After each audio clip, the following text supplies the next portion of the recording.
yang caleg, Pak tolong pilih saya. Bapak kasih berapa? Si Anu sudah datang mulai 100.000 kasihnya. Si Anu 200.000, si Anu 300.000. Sekarang Bapak ini terima ini. Suhunya 500.000. Dia ambil semuanya itu. Alhamdulillah. Oh ini rakyat bajingan ini. Ini bukan rakyat lagi, perampok, penyambut. Rakyat ini menjadi penyambut. Penyambut tuh Pak. Astagfirullahaladzim. Ini mohon maaf, ini kasar saya. Ini rakyat seperti ini ya. Rakyat. Astagfirullah. Hancur ini. Tak sadar kalau caleg-caleg ini. Caleg itu kan kalau terpilih dia.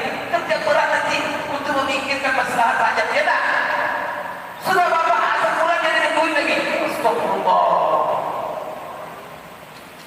Memang terlalu sudah rakyat itu. Tak ada rasa kasihan. Coba sekarang. Itu kalau duitnya ada. Kadang-kadang dia berutang-utang. Ya Allah. Berutang di bank, berutang apa? Setelah apa? Semua menjanjikan. Pak, suara saya sekian. Dia yang minta sekian. Wait. Setelah dilihat, ketika pemilihan umum dapat 2 suara cuma. Ada Pak, caleg. Satu kampung itu apa permintaan kampung itu dikasihnya. Bahkan terakhir, bapak-bapak ibu di kampung ini minta apa? Tolong bangunkan kami rumah ibadah, dibangunkan pula rumah ibadah. Habislah duit dia itu untuk satu desa itu 900 juta dengan harapan semua desa itu milik dia. Apa terjadi setelah pemilu? Dapat dia cuma 2 suara.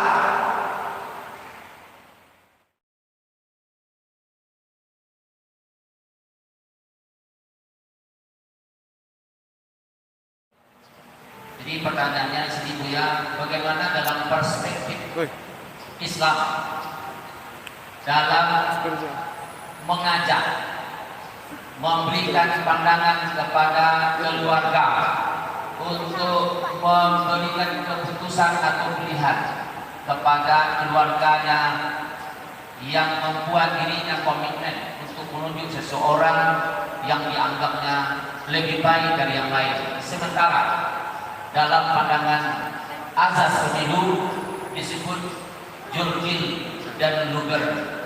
Mohon penjelasan Buya.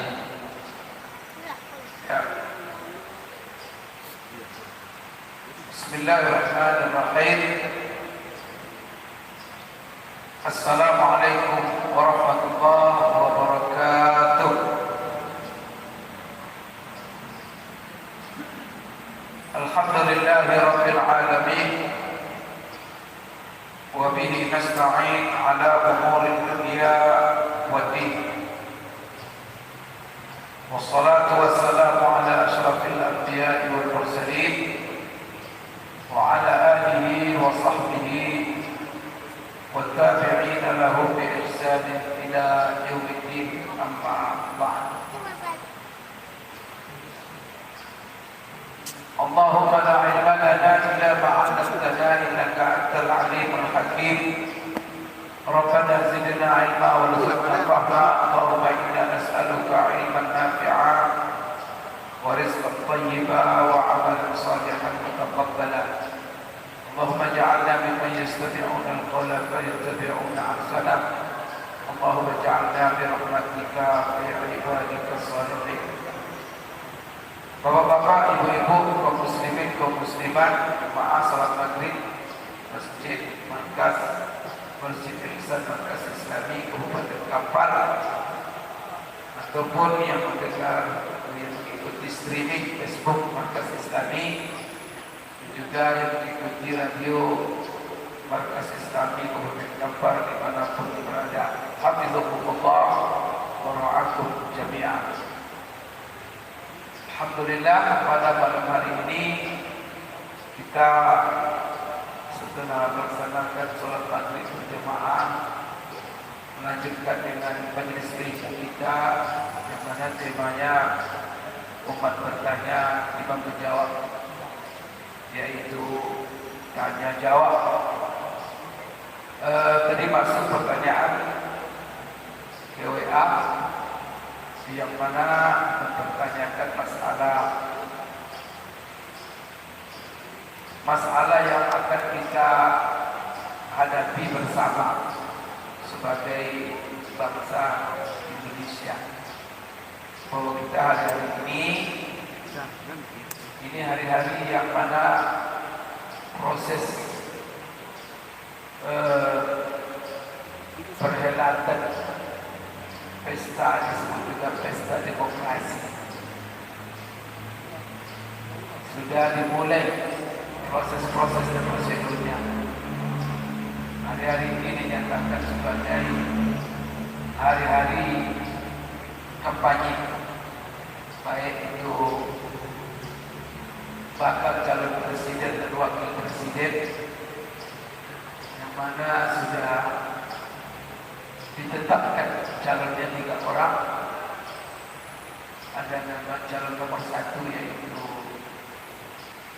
Bapak Anies Baswedan dengan wakilnya Cak Imin. Nomor 2 Bapak Prabowo dengan Gibran. Kemudian yang ketiga adalah Bapak Ganjar Pranowo berpasangan dengan Profesor Dr. Mahfud MD. Ini 3 pasangan ya, calon presiden dan wakil presiden kita. Kemudian juga kita akan memilih wakil-wakil kita. Kalau presiden itu adalah kita akan memilih pemimpin kita, tapi pemimpin eksekutif, ya, kekuasaan eksekutif. Kita juga akan memilih pemimpin atau kekuasaan yang bersifat legislatif, yaitu perwakilan kita yang akan duduk mulai tingkat DPRD kota dan kabupaten, tingkat 2, tingkat 1, dan juga pusat DPR RI. Ditambah lagi dengan kita akan memilih juga putusan daerah ke pusat DPD dari DPD. Baik, jadi ada 5 ya yang kita pilih. Nanti besok ini akan ada 5 kertas suara yang akan sudah ditetapkan pelaksanaannya tanggal 15 Februari 2024. Dia bukan setahun lagi, karena kita sekarang di ujung di Desember, maka tinggal tak sampai 2 bulan lagi. Dan sekarang ini adalah proses kampanye, yang mana presiden dan wakil presiden sekarang memperlihatkan masing-masing kebolehannya di depan rakyat, supaya masing-masing mereka kepengen dipilih mencari suara. Maka ya ada juga yang kalau bahasa kitanya lebar pesona kemana-mana supaya menarik. Dan bahkan sudah berlangsung juga sekali debat capres dihadapkan 3 calon presiden untuk berdebat. Ya, kita sudah menyaksikan bersama. Maka rakyat nonton. Itu debat itu apa itu? Supaya rakyat menentukan pilih mana yang paling, kan itu memperlihatkan kebolehannya dari segala sudut. Begitu juga anggota-anggota DPR sekarang calon-calon pada bergantungan di pohon-pohon, ada bergantung di tiang listrik, Dia bergantung di pohon-pohon. Ada yang dia macam-macam dengan berbagai macam style-style foto, baliho, spanduk, semuanya. Dan mereka semuanya berkompetisi untuk duduk sebagai wakil rakyat. Itu pilih tak banyak, tapi berkompetisi banyak. Maka DPR RI, untuk apa pemilu ini? Pemilu ini, Bapak Ibu sekalian, ini adalah sebagai wujud daripada negara demokrasi. Dan negara kita ini negara republik yang mana sistem yang dijalankan di dalam pemerintahannya pilih pemimpin, ya, itu adalah sistem demokrasi. Dan salah satu bentuk demokrasi ini pemilihan umum untuk memilih para pemimpin-pemimpin kita. Maka pemilu ini artinya adalah yaitu rakyat memberikan suara kepada calon-calon pemimpinnya. Jadi apa arti sebenarnya memberikan suara ini? Itu yang harus dimengerti oleh kita. Ketika mencoblos bukan sembarangan itu, Bapak Ibu. Itu ada di situ komitmen. Di situ ada seolah-olah di situ tersirat satu pesan tegas. Komitmen pribadi dan juga pesan. Ini nanti saya coblos nomor sekian, ya kan? Karena saya melihat ini orang yang paling pantas untuk memimpin negara, untuk menjadi wakil saya di DPR saat kedua tidak sampai di pusat dan juga DPD. Nah, inilah orang yang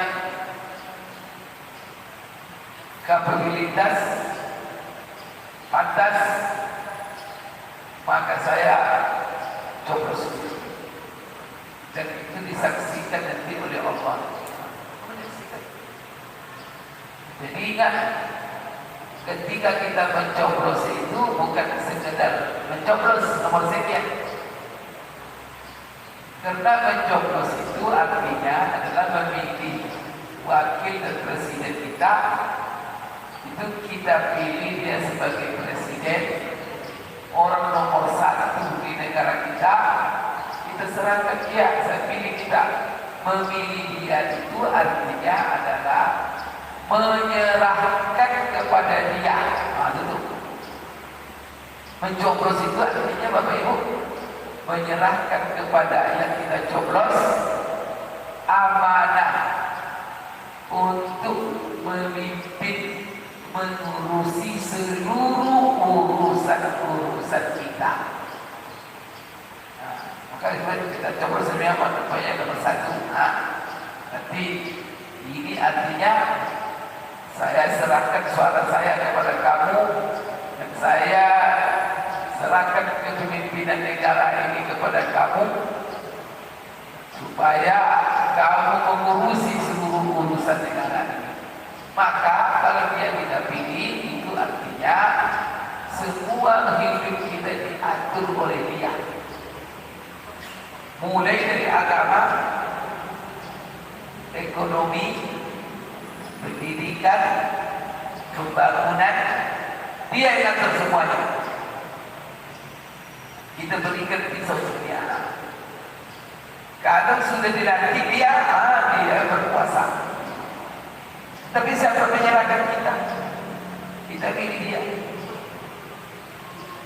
Oleh karena itu, seluruh kementerian itu, beberapa menteri itu semuanya urusan hidup kita. Dan menteri agama menangani urusan agama, masalah dakwah, masalah masjid, masalah nikah, masalah zakat, masalah wakaf, masalah banyak sekali masalah yang diurusinya. Berarti kita serahkan kepada dia, tolong urus agama kami. Begitu juga urus pendidikan kami. Ada tunjuk Menteri Pendidikan. Urus ekonomi kami. Ada Menteri Ekonomi. Urus masalah keuangan negara. Ada tunjuk Menteri Keuangan. Uang kita diolahnya. Maka untuk memilih itu butuh sifat-sifat. Sebab apa? Kalau diserahkan kepada orang benar, maka dia memimpin dengan benar. Kalau diserahkan kepada orang tidak benar, maka dia akan memimpin yang tidak benar. Dan kita semua kepingin supaya dia memimpin itu adil, supaya dia memimpin itu sayang sama rakyat, supaya dia memimpin itu penuh amanah, tanggung jawab. Kemudian dia juga memimpin itu transparan. Dia itu memimpin kalau bisa dia sanggup menderita asal rakyatnya bahagia. Tidak sebaliknya, setelah memimpin dia sendiri kaya, rakyat menderita. Kita serahkan kepemimpinan kepada dia supaya dia bisa memudahkan urusan kita. Jangan sampai nanti belum dia memimpin, belum susah kita. Pas dia memimpin, tambah susah kita. Tidak benar itu. Belum dia memimpin, barang-barang masih murah. Pas dia memimpin, naik semuanya. Itu kan jadi kerjaan. Yang salah bukan dia, yang salah kita yang pilih. Maka jangan ngeluh-ngeluh. Abang ini. Dah, mereka tak salah. Salah kita pilih. Tak boleh pilih. Maka hati-hati memilih. Dewan juga begitu. Maka dewan itu kita serahkan kepada dia untuk mengontrol dan eksekutif. Kita serahkan kepada dia membuat aturan undang-undang, kemudian mengawasi kerja eksekutif dalam pembangunan berbagai bidang. Nah, karena dewannya bagus, dia kontrol, dia awasi, maka dia akan membuat undang-undang yang baik, aturan-aturan yang maslahat. Kemudian dia akan awasi dengan jujur dan penuh tanggung jawab pada kerja eksekutif. Kemudian juga, ya artinya apa? Dia mengontrol juga PJT, baik pakai PJT negara, bagaimana mengatur keuangan. Itu ada kerja DPR itu. Nah, kalau dia orang benar, diawasilah pemerintah itu dengan baik.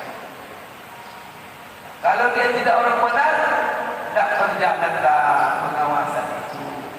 Terjadi kadang-kadang kong dengan penguasa. Habis itulah musibah. Maka kita dengan pemilu ini sebenarnya, apalagi sebenarnya selayaknya kalau kita baca peraturan pemilihan umum itu yang telah disepakati oleh eksekutif dan DPR, aturan-aturan pemilu bagaimana begini. Sebenarnya kalau itu berjalan semuanya, muncul pemimpin-pemimpin yang baik. Kalau betul-betul dijalankan, yang terlibat dalam pemilu ini tiga. Pertama, pemerintah sebagai pelaksana pemilu. Maka pemerintah menunjuk KPU sebagai pelaksana. Kemudian di pengawas ditunjuk pula KPU dengan bawahannya sampai ke BPN, sampai ke tingkat bawah, sampai TPS. Itu KPU punya apa? Kemudian ada lagi pengawasan, diawasi dengan ketat suara-suara ini. Maka ada supaya tidak terjadi kecurangan-kecurangan di dalam pemilu. Maka ada namanya Bawaslu, ada namanya Panwas. Kemudian nanti ketika pemilu ada pula saksi saksi, petugas TPS. Ya Allah, dana pemilu ini banyak sekali Pak, Bu, hampir 100 triliun hanya untuk mencari presiden, jadi dewan. 100 triliun, tahu berapa kalau diongkos di masjid itu? Kalau dibangun masjid ini berapa coba dibangun? Masjid sebesar ini dulu dengan anggaran tak salah saya 40 miliar. Yang masjid juga. Kalau dibangun 100 triliun masjid, kira-kira gimana itu?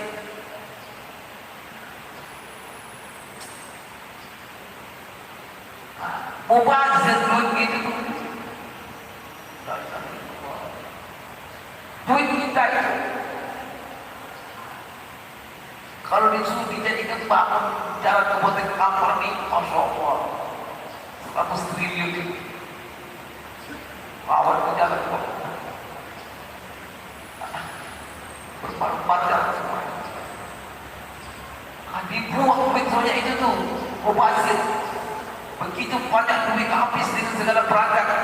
Nanti muncul pula pemimpin yang penipu, pembohong, astagfirullahaladzim. Wakil-wakil rakyat yang tak beres. Memang kita yang salah. Siapa yang salah sebenarnya? Pemilih rakyat.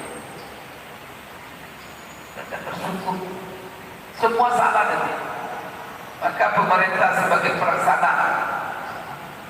Kemudian yang kedua, caleg-caleg yang bertarung capres.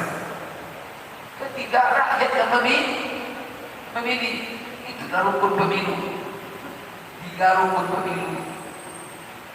Yang keempat, TPS tempat pemilih. Nah, jadi kalau ini semua menegakkan aturan, yakin saya yang pemimpin yang ada, yang kita inginkan, maka pemerintah, KPU, Bawaslu tidak akan bermain. Tapi kalau ini bermain, hancur, tak ada guna pemilu, tak ada gunanya. Bawaslu bermain, nah, sekarang mereka digaji dengan gaji yang sangat besar, ditambah terus gajinya, curang juga lagi. Memang minta ampun sudah. Bermain juga. Kenapa dinaikkan gajinya? Bukan untuk mendukung seseorang, tetapi supaya dia tidak lagi bermain. Kenapa ini rentan bermain dengan caleg-caleg, dengan calon-calon? Bisa terjadi transaksi besar-besaran ini. Kalau dihitunglah berapa jumlah caleg, kemudian kira-kira berapa setiap orang mengeluarkan duit supaya dia dipilih oleh dari presiden. Jadi kita berapa duit? Berapa duit yang berserak-serak? Itu belum lagi kita dianggarkan tadi 100 triliun. Itu anggaran negara. Itu APBN Pak. Belum lagi setiap provinsi harus juga menganggarkan, kabupaten harus juga kalau dikumpul-kumpul, tahu saya ngeri. Uang sebanyak itu itulah yang pemimpin, astagfirullahaladzim. Tak pernah duit begitu. Karena berjalan tak beres, tak sesuai dengan aturan. Calon-calon kadang-kadang bermain. Apalagi kalau penguasa punya calon pula, atau tidak lagi, dia berkuasa punya calon pula, bisa sudah. Sebenarnya usaha pemilu, mubazir tunjuk aja oleh dia. Apa itu? Lagi ini kalau dikerahkan ya, mulai dari polisi, seluruh aparat dikerahkan ya. Jadi hukum hanya saja untuk lawan calonnya saja. Kalau lawan calonnya salah. Kalau calonnya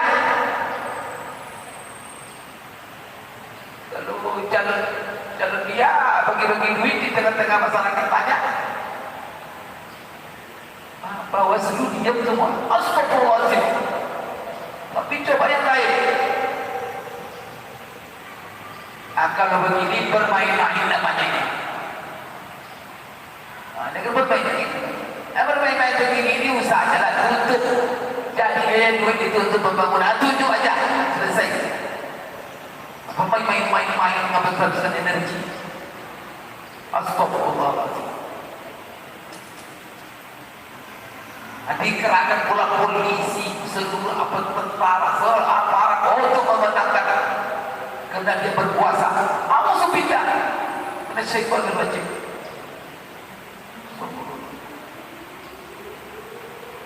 Bermain-main. Sekarang bermain-main, apa sih negara ini?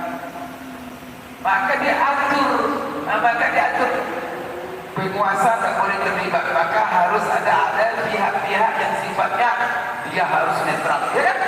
Tak boleh dia. Presiden tak boleh bermain, menteri tak boleh bermain, polisi netral.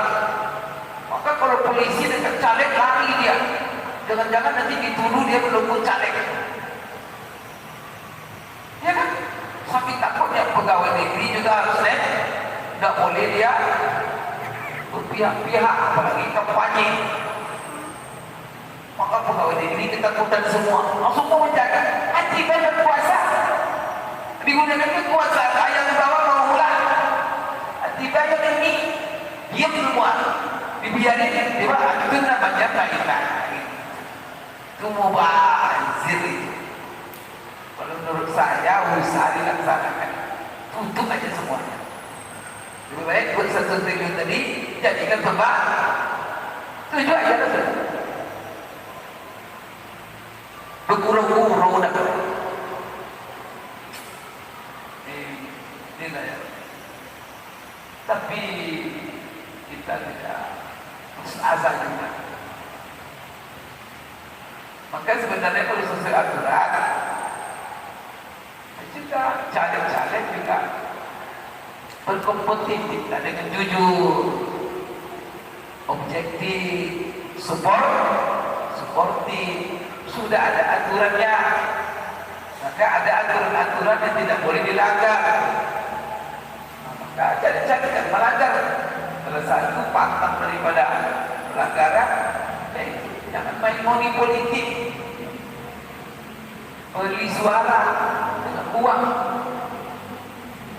Dilarang oleh undang-undang, dilarang aturan pemilu, itu kesepakatan kita bersama. Maka mari kita berlagak. Silakan sosialisasi diri kita, mau gantung di pohon apa, silakan. Itu kan boleh. Bertemu dengan masyarakat, sosialisasi, ngajak mimi, sudah. Apa visi? Maka di sini caleg-caleg harus objektif. Kemudian jalankan aturan. Setelah itu masyarakat harus menerima transaksi. Jangan pula nanti ketika caleg jadi sosialisasi, minta NPWP, nomor biro, WNIB, duit minta. Astagfirullahaladzim. Kalau sudah begini ubah saja, jangan ada begini. Itu apa? Itu bermain-main. Tidak akan lagi wakil-wakil rakyat yang kita inginkan, dan tidak akan muncul pemimpin eksekutif publik yang kita kerja. Ya, rakyatnya begini terus. Jadi gimana caranya?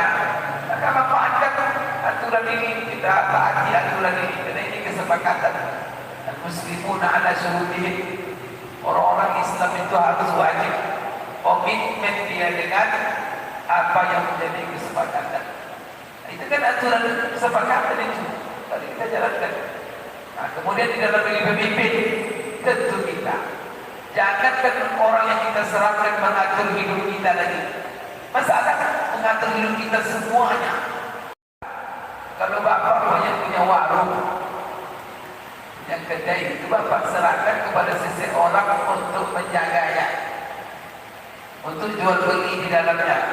Ya, saya serahkan kedai ini, kamu jual barang-barang, kamu apa? Kira-kira bapak sebarang orang yang bapak pilih untuk mengurusi urusan bapak, urusan kita, orang sebarang orang. Kalau dia terkenal penipu, bapak tunjuk dia. Hah? Kalau dia umpamanya sogok-sogoknya orang, dia curi sogok dalam kamu nanti bilang ya, banyak harga cuma 50.000, nanti saya 60.000, tapi kau bilang ditipu aja kerjanya, maaf macam-macam. Bapak tunjuk dia, hari itu bapak tetap ya. Itu urusan pribadi, urusan warung. Ini adalah urusan, semua urusan yang diurus untuk hidup kita. Sebarang kita. Astagfirullah. Oh, kita disokok-sokok. Nah, sekarang ini bapak punya warung. Ada orang yang pengen apa? Aku kerja di warung bapak. Biar saya yang menjaga warung bapak ini. Tapi dia penipu. Dia orang tak beres. Orang bajingan pula dia. Tapi disokoknya bapak, ini pak duit. Disokoknya bapak supaya dia bisa jadi pegawai bapak. Mau pak? Mau pak? Tapi setelah itu dicurinya semua. Isi kedai bapak itu. Disokoknya bapak dulu 100.000. Sokoknya juga 400.000. Setelah itu kedai bapak.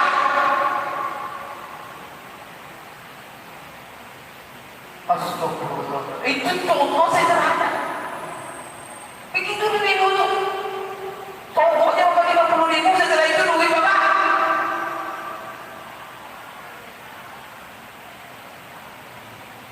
Dan orang yang punya warung ini orang apa namanya ini? Berakal ya kak? Disokok oleh orang supaya jaga warungnya, itu habis isi warungnya. Dan disokok lah 50.000 itu yang hilang. Ini berakal atau tidak berakal ini? Nah, ini kondisi rakyat sekarang. Diambilnya 50.000, setelah itu menderita dia. Dalamnya bolong-bolong, harga-harga mahal, pajak, mau kuliah, astagfirullah. Ada di rayu-rayu, ada BLT, kartu-kartu.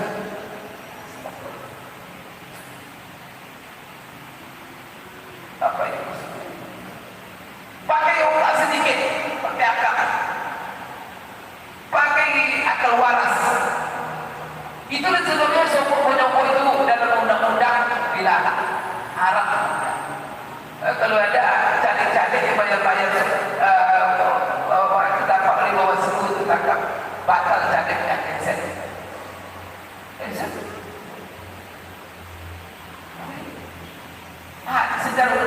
Secara agama apa lagi? Haram itu namanya sokok. Sokok namanya. Setelah itu anak sekali mubaraknya kalau pakai sokok ini hancur semuanya proses sokok. Sokok apa kata Rasulullah? Ar-Rashi wal Murtashi finnar. Yang menyogok dan minta sokok di dalam neraka. Kalau dan orang yang menyogok apa kata Rasulullah? Bahwa yang menyogok la'anallahu ar-Rashi wal Murtashi. Yang menyogok dan minta sokok, menerima sokok, dilaknat oleh Allah. Dilaknat. Kerja-kerja terlaknat daripada duit itu, wahai bapak ibu. Jangan duit apa-apa itu haram hukumnya dalam agama. Dalam aturan negara juga itu bertentangan dengan aturan undang-undang. Moni-moni politik. Kemudian akibatnya kepada kehidupan kita bahaya. Maka terpilihlah pemimpin dan wakil rakyat kadang-kadang yang tidak pantas.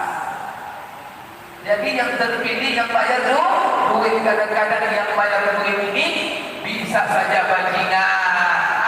Dialah yang menjaga bapak. Kira-kira kedai bapak habis tak?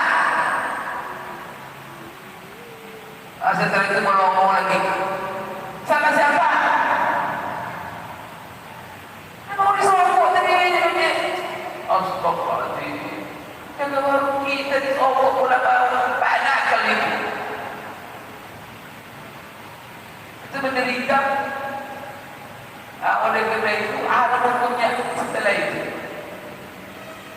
Marah Allah kalau sudah kita begini. Kenapa? Kalau rakyat menerima uang sogok, amplop, Pak, kita tidak punya kasih sayang bagi hidup kita. Maka kita ini sudah hidup zolim dan zolim kepada semua rakyat masyarakat terkapar khususnya yang mendengar ceramah saya ini. Tolong kalau ada yang kasih duit, jangan coba tanya dari mana duitnya. Duit yang dibagi-bagi itu dari mana? Pak, bukan sedikit. Jangan bapak ibu lihat dia kasih 100.000 sama bapak, 50.000 bapak. Yang dikasih untuk bapak saja. Untuk tingkat kabupaten dia butuh 6.000 suara. Coba kalau 100.000 dikasih 6.000 orang, berapa duitnya? 6 miliar Pak. Kemana dia cari itu? Kalau dia ke provinsi cari suara 25.000 suara, dibayar 100.000, itu berapa itu?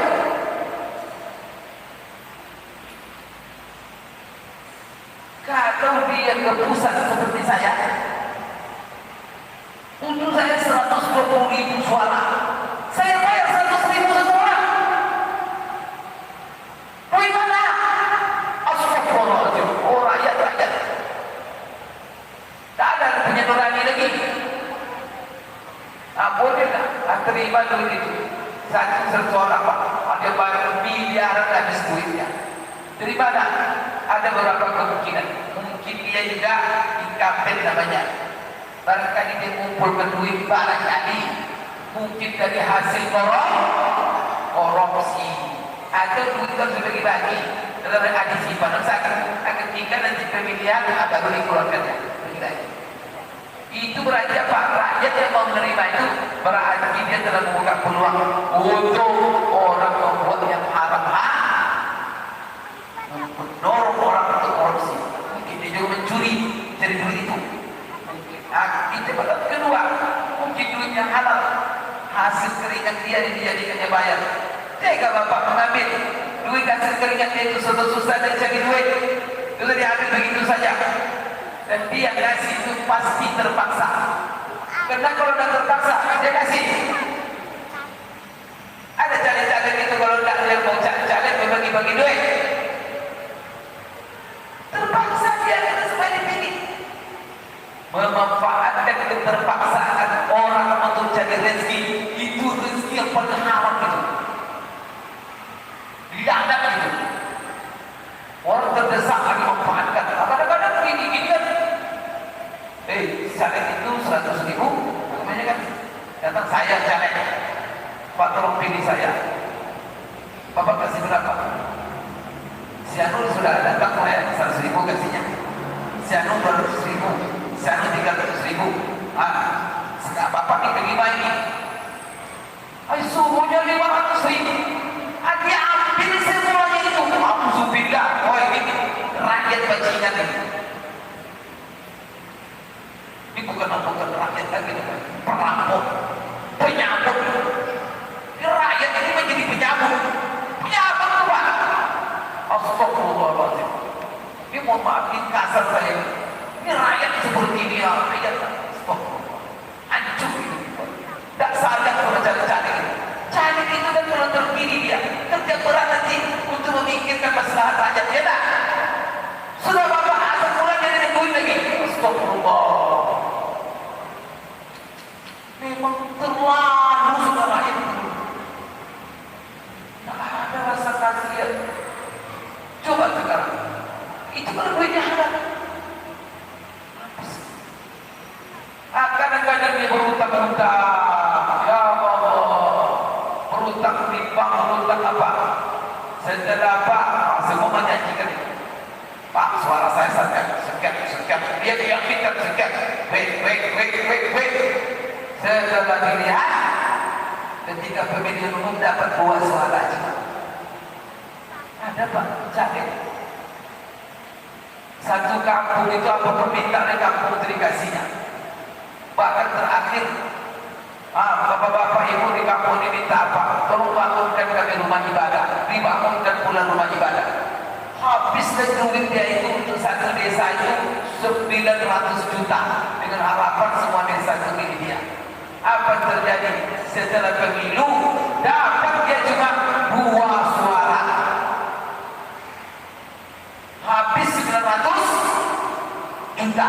Karena masyarakat desa tadi memilih orang yang membayar serangan pajak. Kan serangan pajak? Habis maka apa dia bilang? Saya di dunia ini yang paling mahal membeli suara pemilu. 450 juta satu suara. Habis 100 juta Pak. Cuma dapat 2 suara. Berarti satu suara berapa? Itulah sebabnya dia akan cara begini akhirnya apa? Banyak yang masuk rumah sakit jiwa, banyak lagi gila. Kadang menendang-nendang kadek, kadang-kadang keluar pakai kolor. Ada yang berenang di sungai dalam mata. Astagfirullahaladzim, berenang di laut. Ada juga caleg sekarang terjual rumahnya. Sekarang dengan anak bininya mengontrak di rumah-rumah petak. La ilaha illallah. Itu dosa siapa? Dosa siapa itu? Dosa rakyat yang menerima duit. Tanggung dosa itu. Sholat juga lah, puasa juga lah, neraka menzolimi orang. Tidak ada sebenarnya sifat kasih sayang. Cari-cari itu sudah. Maka mari kita menghindari politik. Ini kapal selama Mekah. Saya sebagai ketua MUI, ini masjidnya.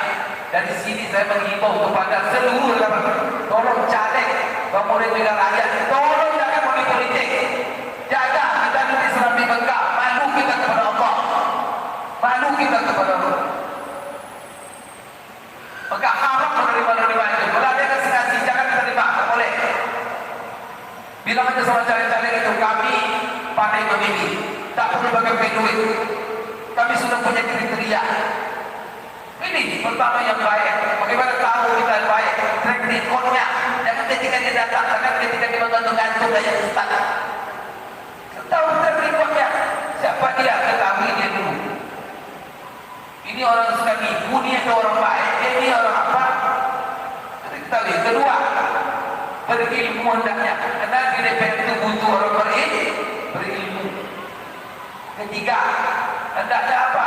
Orang yang bisa memperjuangkan daerahnya masing-masing. Karena itu terwakil, pastikan di daerah kita silakan. Maka itulah yang paling. Jadi orang baik jangan pakai standar-standar uang. Maka lihat orang baik dia. Kalau kita orang Islam tentu yang seagama banyak kita. Kemudian bagaimana pengembangan agamanya? Itu jadi standar. Kemudian itu berilmu. Kalau sudah dapat, jangan bayar. Masing-masing kalau bisa apa? Tidak ada masalah. Bapaknya apa? Ya masyarakat tokoh-tokoh. Kalau kita tidak tahu siapa caleg, tanya tokoh masyarakat. Ada juga tokoh masyarakat. Kalau rembuk mereka, ini caleg-caleg ini dipelajarinya. Apakah apa? Ini caleg ini adalah ini yang bentuk kriteria apa? Kemudian dieksposnya kepada masyarakat bersama. Ini terbaik. Maka silakan. Tidak ada masalah. Itu membantu saling tolong. Maka dalam ayat wa ta'awanu 'alal birri wat taqwa wa la ta'awanu 'alal ismi wal 'udwan. Kita sosialisasikan yang baik-baik supaya lahir lebih baik. Karena masyarakat tidak tahu. Masyarakat kalau tidak tahu jangan sembarang pilih. Tetapi tanya fas'alu ahla dzikri in kuntum la ta'lamun. Tanya yang tahu kalau kamu tidak mengetahui. Sudah saya sampaikan, mudah-mudahan pemilu ini berjalan dengan damai. Pertama, berjalan dengan aman damai, berjalan dengan tertib, kemudian berjalan dengan sejuk, dan tidak ada terjadi apa-apa, dan sukses pemilu ini terlaksana. Kemudian mari kita saling menjaga agar terjadi konflik. Kemudian kita jaga bersama bagaimana supaya pemilu ini berjalan dengan jujur dan adil. Tegakkan seluruh rakyat mengawasi pemilu ini. Jangan sampai ada yang curang, jangan sampai ada yang menyimpang. Kalau yang menyimpang semua kita yang mengawasinya. Jadi Bawaslu itu kan cuma orang yang khusus, tapi semua rakyat adalah pengawas pemilu ini. Jangan biarkan ada caleg-caleg bermain atau pihak-pihak pelaksana pemilu yang curang. Kalau itu terjadi nanti akhirnya Pak Mubazir nanti seluruh kerja berat ini Bapak Ibu yang menghabiskan biaya besar dan energi yang kadang-kadang banyak pula nyawa yang malah melayang.